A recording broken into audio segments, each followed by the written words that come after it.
Relative velocity in one dimension motion. This is one of very important topic. In this topic we will discuss about how to find out the relative velocity of one object with respect to another in different situation. It is quite interesting topic also if we can imagine the situation.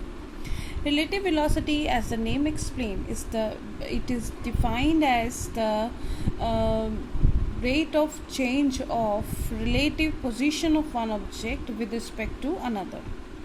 Before understanding this, let us consider the situations in which we are going to find out the relative velocity. For example, you are sitting in a moving bus, right?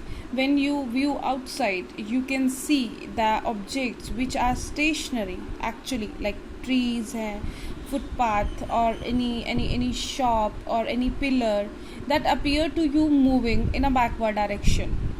So what is that? This is actually the relative motion. So in that case, we can find out the relative velocity of that stationary object with respect to your position.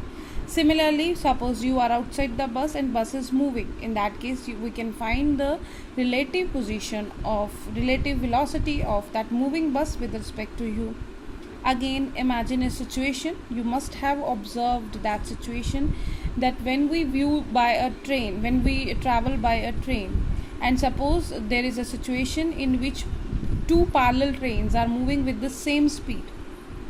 In that case, at the same moment that appeared to be at rest, that train, another train or your train appears to be at rest, still that is moving. So what is that? This is all about the relative motion. Now let us start with the topic, which is relative velocity.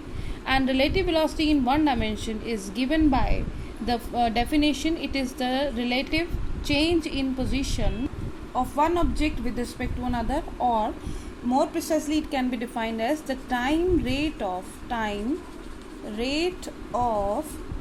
change of relative position of one object with respect to another. Right? Let us now find out the expression for the relative velocity in the next slide.